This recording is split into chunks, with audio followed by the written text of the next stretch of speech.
오래전 아버지 학교에 참석했다가 후배 목사로부터 직접 들은 얘기입니다. 토요일 날 부지런히 설교 준비를 하는데 초등학교 1학년 아들이 자꾸 방해를 합니다. 문을 열었다 닫았다. 아빠 언제 끝나? 아빠 나랑 언제 놀아줘? 구상을 할면 하면 또 문을 열고 찾아옵니다. 뚜껑이 열렸습니다. 아이에게 소리를 질렀답니다. 아빠 설교 준비한 거 안 보이냐고. 빨리 나가라고. 그때 문을 꽉 닫으면서 이 아들이 그러더랍니다. 쉐이씨 설교도 되게 못하는 게 그러더랍니다. 그 주일 설교 되게 못했답니다.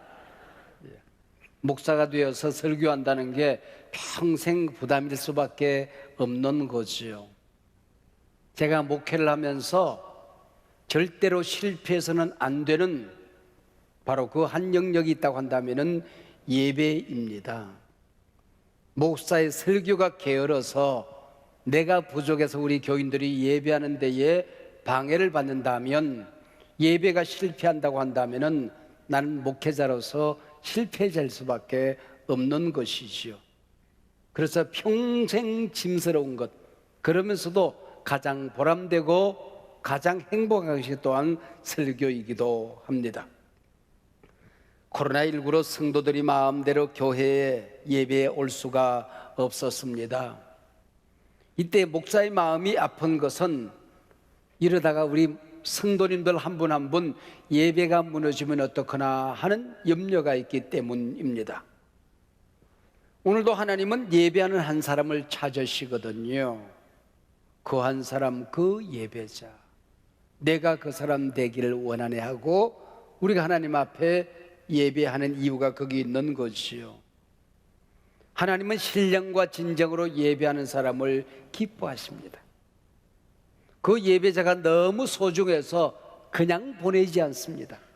하나님이 우리에게 주시는 복이 얼마나 많이 있을까요? 예배를 통하여 우리가 응답받는 그 응답이 얼마나 엄청난 것들이 많이 있을까요? 그 수많은 복 가운데에 이것만은 절대로 잃어버려서는 안 된다. 예배하고 갈 때마다 반드시 너는 이것은 간직하고 가야 된다. 예배하고 한 주간 살아가면서 이 복을 네가 누리면서 살아라 하는 복이 세 가지가 있습니다. 그게 우리 주 예수 그리스도의 은혜, 하나님의 사랑, 성령의 교통입니다. 그래서 오늘 설교 제목이 예배자에게 주시는 세 가지 복, 예배자에게 주시는 세 가지 복입니다. 저는 목사가 되기 전에 담임을 했어요. 전도사로서 한 2년 동안 교회를 섬겼습니다. 설교하는데 문제가 없어요. 신방하고 기도 인도하죠. 목회 프로그램을 잘 진행합니다. 근데 한 가지가 안 되는 거예요. 예배하고 돌아가는 성도님들에게 손을 번쩍 들고 축복 기도를 해야 되는데, 강복선을 해야 되는데 전도사는 그걸 못하도록 되어 있거든요. 그 시간이 되면은 빨리 목사 안수를 받아서 손들어서 축도하고 싶은, 강복선을 하고 싶은 그 마음에 손이 자꾸 올라가요. 그래서 저는 이렇게 전도사로서 목회 3년쯤 하면은 겨드랑이 밑에 날개가 나겠다 그 생각이 들더라고요. 하도 간지러워서, 손들고 싶어서. 우리 주 예수 그리스도의 은혜와 하나님의 사랑과 성령의 교통하심이 너희 무리와 함께, 고린도후서 13장 13절, 이 축도가, 강복선언이 그렇게 만만하거나 간단한 것이 아니라고 하는 것입니다. 물론 우리 교단에서는 축도할 때 그 마침 문장이 조금 달라요. 축원하옵나이다 그렇게 되어 있어요. 그래서 연합 모임에 가면은 통합청 목사님들은 성경대로 축도를 하지 않는다 그래서 비판을 많이 합니다. 실상은 성경 원문에 마침 문장, 동사가 없어요. 정확하게 번역을 하면 주 예수 그리스도의 은혜와 하나님의 사랑과 성령의 교통하심이 너희 무리와 함께 끝. 마침 문장이 없습니다. 이게 강복선언 축도입니다. 천주교에서는 그렇게 하잖아요. 하나님은 예배하고 돌아가는 자녀들이 너무 이뻐서 세 가지 복을 주시는데, 그게 바로 예수님의 은혜와 하나님의 사랑과 성령의 교통이라고 하는 것입니다. 예배하고 나아갈 때 이것만은 가지고 가야 된다. 이것 놓쳐서는 안 된다. 이거 잃어버려서는 안 된다. 이거 무너져서는 안 된다. 이것 없이 네가 세상에 살 수 없다 하는 게 바로 세 가지 복이라고 하는 것이지요.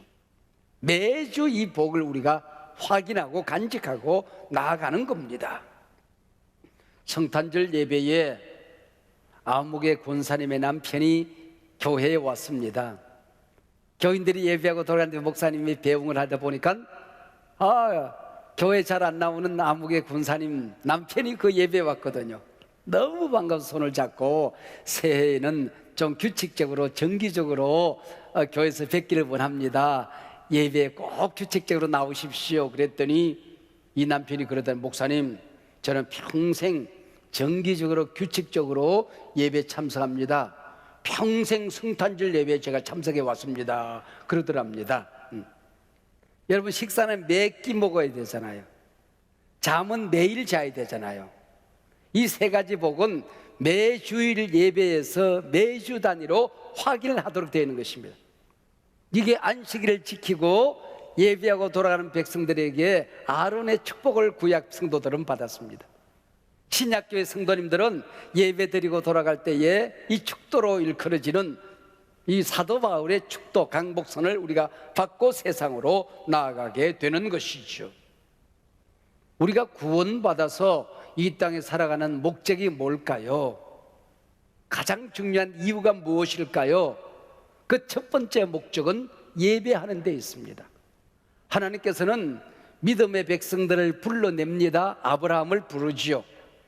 예배하는 백성으로 살아라는 것입니다. 노아 홍수 때 모든 지구가 멸망할 때 노아 홍수에 타는 짐승들은 정결한 짐승은 암수 7쌍씩 태웁니다. 왜요? 제물로 제사하는 백성으로 살아가라는 겁니다. 왜 출애굽을 시켰을까요? 애굽에서는 예배하는 백성으로 살 수가 없기 때문에 광야로 나가 예배 배우고 가나안 땅에 들어가 예배하는 족속으로 살아가라는 겁니다. 그래서 양을 몰고 나갑니다. 양식과 입을 것은 하나님이 책임져 주십니다. 광야에서도 양을 잡아 예배하는 이 일은 우리가 잃어버려서는 안 된다는 것이죠. 사람의 제일 되는 목적이 무엇이뇨? 영원토록 하나님을 영원롭게 하는 것입니다. 예배하는 것입니다. 구원받은 이유가 예배 잘하면서 살라고 하는 것이죠. 그래서 사업보다 돈 버는 것보다도 밥 먹고 사는 것보다도 예배가 우선되고 중요하다고 하는 겁니다. 그래서 내가 구원받은 백성이 확실하면 예배의 생명을 걸어야 한다는 겁니다. 늘 식구들이 바쁜 일이 많아서 예수를 안 믿는 것 같지 않은데 예배에는 늘 그 집의 엄마가 대표로 참석을 해서 예배를 드리는 집이 있었습니다. 여보 나 오늘 누구누구 바이어 만나야 돼. 내 기도 제목이 내 대신 봉헌해. 그리고 맏아들은 골프장에 가면서 엄마 내 기도도 해주세요. 막내 학원에 달려가면서 엄마 내 기도 부탁해요. 그리고 달고 엄마 혼자 대표로 그 가정을 대표해서 예배를 늘 드리는 가정이 있었습니다. 아마 종말이 되었는지 식구들이 나란히 손을 잡고 천국문 앞에 섰습니다. 그 문지기가 그러더랍니다. 안에 들어갔다 오더니 여러분의 집은 대표로 한 사람만 천국에 들어오랍니다. 그러더랍니다. 그 엄마가 대표로 들어갔겠지요? 천국에 대신 가질 수 있는 게 아니에요. 예수 믿는 것 대신 믿어줄 수 있는 게 아니라고 하는 겁니다. 예배하는 것 남편 대신할 수 없어요. 자식 대신할 수 없어요. 어버이 대신할 수 없어요. 단독자로 하나님 앞에 서는 겁니다. 내 예배는 내가 드리는 겁니다. 내 구원은 내가 이루는 겁니다. 각자 예수를 믿어야 구원 받는다는 것입니다. 예배하고 돌아가는 당신의 자녀들에게 주시는 첫 번째 복이 있어요. 가장 우선되는 복 한 가지가 있습니다. 예수 그리스도의 은혜입니다. 내가 이 땅에 살아가게 될 때에 우리가 받았으면 좋겠다고 하는 소원이 많이 있지만은 예수 그리스도의 은혜입니다. 방점이 예수 그리스도에게 있는 겁니다. 은혜란 말이 성경에 많이나 수도 없이 나오죠. 200번 이상 계속해서 은혜의 물결이 신구약에 흘러갑니다. 그 첫 번째 등장하는 게 창세기 6장입니다. 노아는 여호와께 은혜를 입었더라. 구약 성경에 처음 등장하는 은혜가 무엇입니까? 모든 사람이 죽는 자리에서 살아나는 겁니다. 노아의 가족만 살아남는 것, 이게 은혜입니다. 그리고 구약이 다 지나가고 신약이 다 지나가고 신약 성경 제일 마지막 장 마지막 절에 주 예수의 은혜가 모든 자들에게 있을지어다. 그리고 성경은 막을 내려요. 마지막에 등장하는 은혜는 뭘까요? 종말, 마지막 심판대 앞에서 하나님 나라에 들어가는 겁니다. 그게 은혜예요. 주 예수 그리스도의 은혜가 우리 예수 믿는 모든 자들에게 있을지어다. 구원받고 영생 얻어 하나님 나라에 들어가는 것, 이게 신약 성경 마지막 은혜라고 하는 것입니다. 중세교회가 타락하여 교회 아닌 교회로 전락해 있을 때에 성경이 말하는 교회를 회복하기 위한 종교개혁 운동이 일어납니다. 이게 개혁교회지요. 우리는 정치적인 시스템에 의해 장로교회 그럽니다마는 신학적으로 보면 개혁교회입니다.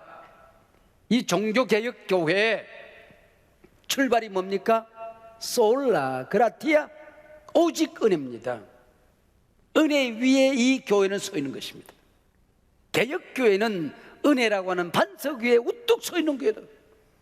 그래서 그런지 우리 성도님들에게 가장 좋아하는 찬송이 어떤 찬송입니까? 물어보면 한결같이 은혜에 관한 찬송이라고 그래요. 지금까지 지내온 것 주의 크신 은혜라. 은혜에 관한 찬송입니다.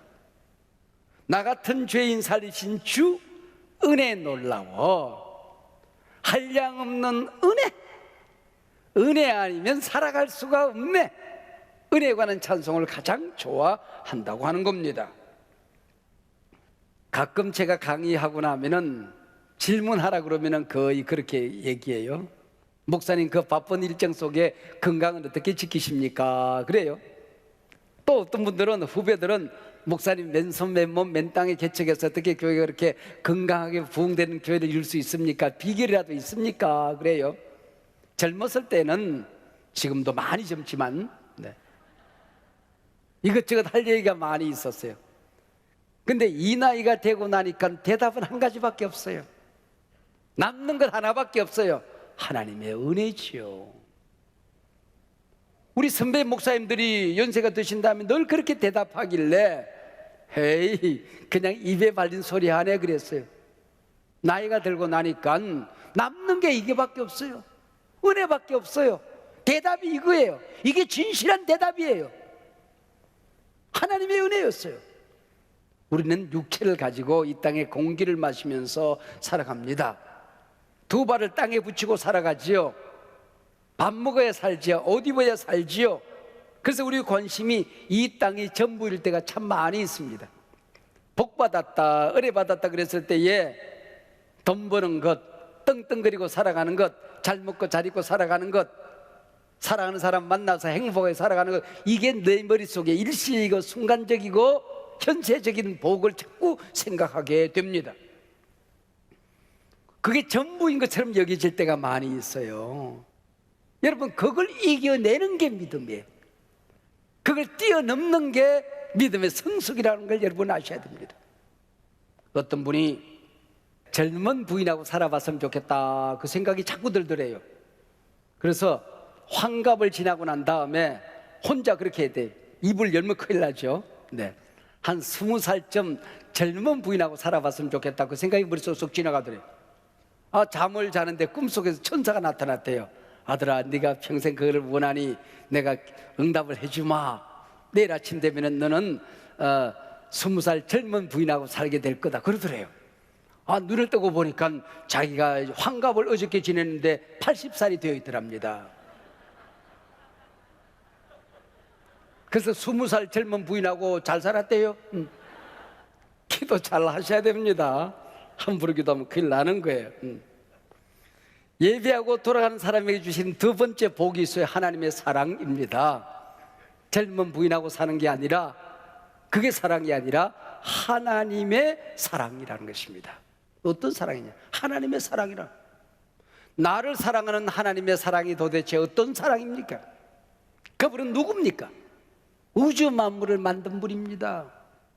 천지를 창조하고 역사를 운행하시다가 이 땅에, 대한민국이라는 땅에 20세기에 태어나서 21세기를 살아가도록 우리를 이 땅에 보내주신 분, 하늘과 땅의 왕, 금생과 내생의 왕이 되신 분이 하나님 아닙니까?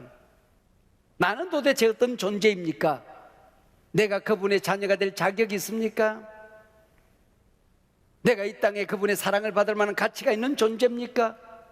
그분하고 교제할 만한 성결함과 거룩함이 내게 있는 것입니까? 하나님이 나를 사랑해서 하나님에게 돌아가는 어떤 유익이라도 있단 말입니까? 마틴부터 그렇게 얘기했어요. 내가 하나님이라면 사람들을 보니 그 악함이 너무 지긋지긋해서 하늘에 불비를 내려서 벼락을 내리셔서 지구를 멸망시켰을 것이다. 그렇게 이루면서요. 여러분, 하나님의 사랑이 어떤 사랑입니까? 독생자 예수 그리스도를 이 땅에 보내주셔서 내가 죽어야 될 자리에 그분이 대신 죽어서 나를 구원해 주신 사랑 아닙니까? 여러분이 기적 그랬을 때 제일 먼저 지나가는 기적이 뭡니까? 내가 구원받은 그 기적 아닙니까?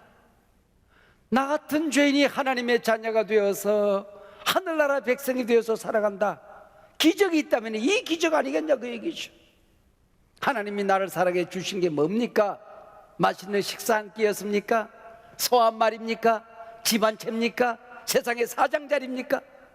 그분의 독생자 예수님을 우리를 위하여 내어주신 것입니다.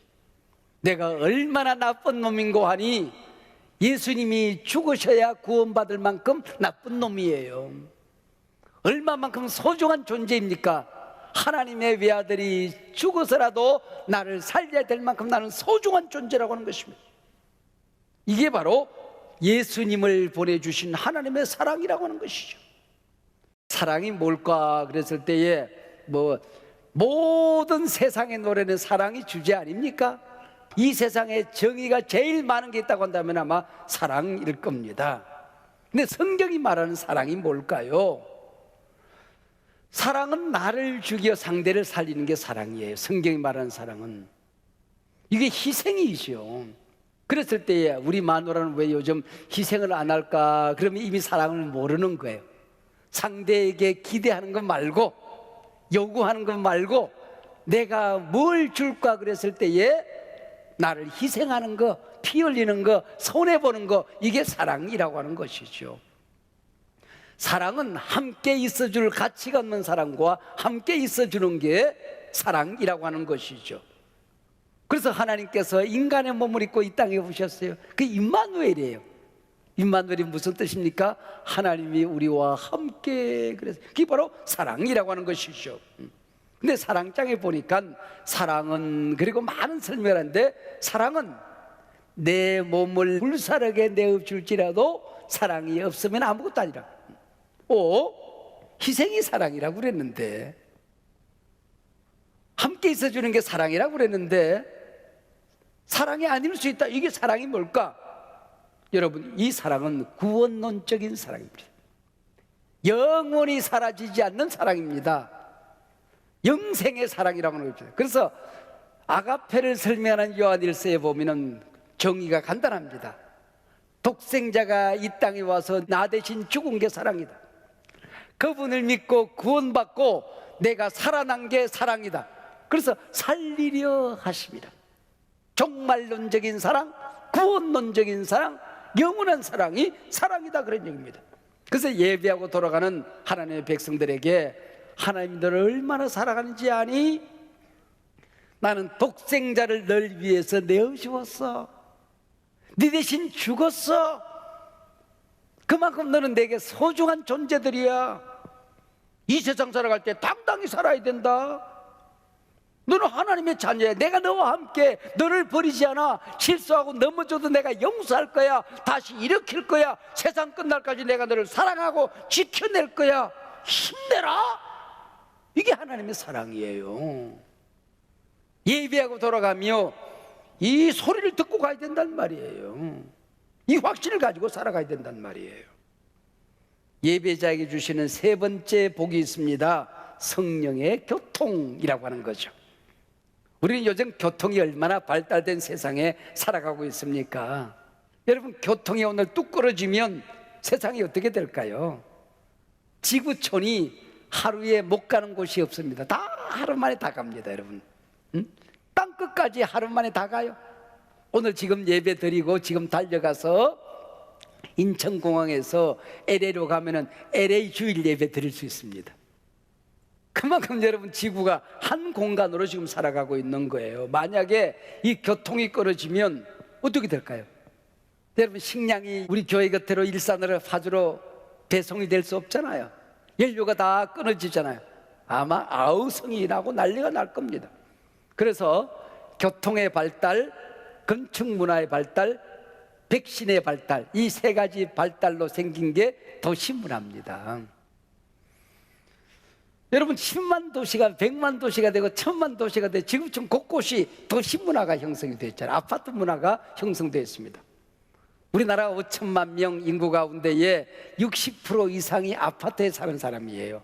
5천만 우리 백성들 가운데에 2천만 명이 수도권에 지금 살고 있는 겁니다. 이게 바로 교통의 발달, 백신의 발달, 그리고 건축 문화의 발달 때문에 일어난 일들이죠. 문화죠. 근데 세상사는 교통은 좋은 것만 아닌 것 같아요. 세상에서는 세계가 하루꾼 교통의 발달로 인하여 앞으로도 여러분 인수가 동물과 사람이 섞여서 생겨난 이런 변종 바이러스, 신종 바이러스가 생기면은 만약에 백신이 발견되지 않으면은 인류는 멸망할 가능성도 있어요. 이게 교통이에요. 좋은 것만 아니에요. 그러나 아무리 발달해도 아무리 풍성하게 넘쳐나도 탈이 나지 않은 교통이 있습니다. 유익하기만 한 교통이 있습니다. 바로 성령의 교통입니다. 할렐루야. 우리가 하나님의 자녀가 되어서 하늘과 우리가 교통하고 살아가는 것, 내 기도가 하늘로 샥 연결되어지는 것, 하나님의 사랑이 예배를 통하여, 찬양을 통하여, 기도를 통하여, 말씀을 통하여 우리 가운데 슉 쏟아지는 것, 이 교통, 이 세상 살아가게 될 때에 우리가 하나님의 선에 붙들려서 성령이 내 안에 계셔서 예수님의 은혜로 이 세상을 함께 당당히 살아가는 게 이 교통이 있기 때문이죠. 이 교통이라는 것은 동업이라는 뜻을, 동업 같이 살아가는 게, 여러분 가정을 우리가 하나님과 함께 동업하는 겁니다. 사업을 하더라도 성령님과 함께 동업하는 거예요. 이 세상에 착한 일을 하더라도 내가 하는 게 아니라 하나님과 동업하며 살아가는, 동업이라는 게 바로 교통이라고 하는 말입니다. 이게 바로 성령의 교통이죠. 어릴 때부터 저는 교회를 다녔습니다. 위기의 순간순간이 참 많이 있었습니다. 제가 대학에 입학하려고 우리 어머님이 행상을 해서 등록금을 모아놨는데 이제 내일은 서울에 가서 등록을 해야 되는데 도둑님께서 가지고 가셨어요. 베개 속에 그걸 넣었는데 기가 막히게 그 돈 들은 베개를 가지고 도망가 버렸어요.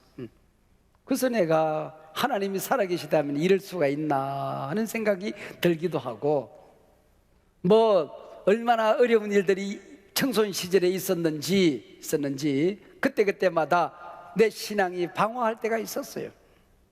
근데 우리 어머님이 저를 교육할 때 한 가지만큼은 절대로 빼앗기지 않은 것이 있습니다. 주일날 예배 드린 일입니다. 읍내 와서 유학을 하다가 반드시 주일날은 시골 교회 가서 예배를 드리도록, 그게 없으면은 어머님한테 혼이 나고 평생을 그러고 살았어요. 우리 어머님이 믿었던 거 한 가지가 있었던 것 같아. 언젠가는 내가 이 자식 곁을 떠날 텐데, 이 자식이 혼자 살아갈 텐데, 아무리 어려운 일이 있어도, 아무리 힘든 일이 있어도, 아무리 믿음이 흔들거리고 방황해도 주일날 예배 드리면 이 자식은 산다. 하나님 앞에 그걸 믿었던 것 같아요. 그래서 그랬는지 모르지만은 목사가 되기로 할 때도 있었지만은 목사가 가장 싫을 때도 저한테는 있었어요. 다른 거 다 해도 목사는 안 된다고 할 때도 있었어요. 그러나 그런 위기와 그런 온갖 방황 속에서 예수 믿고 지금까지 주일 예배를 지킨 것 같아요. 야, 이거는 그냥 되는 게 이게 하나님의 은혜였던 거예요. 이게 하나님. 군대 생활할 때는 주일을 못 지킬 수 있는 상황이 많이 있을 겁니다. 온갖 일들이 많이 있잖아요. 제가 군대 생활할 때 이웅평이라는 북한의 공군 장교가 비행기를 몰고 내려왔어요. 전시 상황이었어요. 전 상황. 근데도 주일 예배 드리고 저는 군대 갔어요. 군대 들어갔어요. 여러분, 이런 상황 속에서 하나님이 예배할 수 지켜주셨던 거예요. 우리 어머님은 말씀으로만 그렇게 한 것이 아니고 친히 본을 보이셨어요. 췌장암이 걸리시고 우리 어머니 치매가 왔다 갔다 합니다. 의식이 왔다 갔다 합니다. 그런데 월요일부터 금요일까지는 치매 의식이 뚜렷해요. 토요일이 되면 정신이 온전합니다. 전화번호까지 다 기억이 나요. 그리고 주일 예배를 드리시는 거야. 그리고 병원에 계시는데 주일 되니까 예배 가자. 그리고 휠체어를 타고 예배 오셔서 2줄 제일 마지막 자리에 우리 어머님이 앉으셨습니다. 설교를 듣는데 그날따라 편찮으신 분이 꼿꼿하게 앉아 계시더라고요. 연세가 드시니까 눈이 좀, 우리 어머님이 원래 눈이 작았는지 나이가 드셔서 눈이 작았는지 모르지만 눈이 거의 와 있었어 이제 구멍 정도 되거든요. 근데 그날따라 눈이 그렇게 큰 줄 몰라. 눈이 커지더라고요. 그리고 눈이 튀어나올 것처럼 아들이 설교하는 걸 쳐다보겠어요. 꼿꼿하게 쳐다보겠어요. 그리고 제가 설교를 마쳤어요. 제가 이제 설교 후에 기도하지 않습니까? 기도하고 눈을 떠보니까 어머님이 없어요. 옆으로 콕코그라진 겁니다. 이미 누군가 얻고 나간 거예요. 그때 병원으로 달려간 겁니다. 그게 내 어머니의 마지막이에요. 그리고 하루 이틀 그냥 의식이 없이 계시다가 이제 임종을 하셨는데, 별세하셨는데, 내 어머니가 내게 가르친 게 입으로만 가르치신 게 아니잖아요. 마지막 나는 하나님 앞에 설 때까지 다른 거 하나도 나는 원하는 거 없다. 하나님 앞에 가서 예배하다가 죽고 싶다. 제 소원이 있다고 한다면 마지막 강단 위에서 설교하다가 마지막 설교하고 꼬부라져 죽을 수 있다고 한다면 내 어머니의 아들로서 살아감에 모자람이 없을 것 같아요. 여러분, 그게 목사의 소원이 아니겠습니까, 여러분? 우리가 하나님 앞에 설 때까지 다른 거 다 실패할 수 있지만은 이것만큼 실패하지 말자. 그리고 예배하는 자에게 주시는 하나님의 복이 있어요. 주 예수 그리스도의 은혜와 하나님의 사랑과 성령의 교통하심이 여러분 한 분 한 분에게 세상 끝날까지 있을지어다.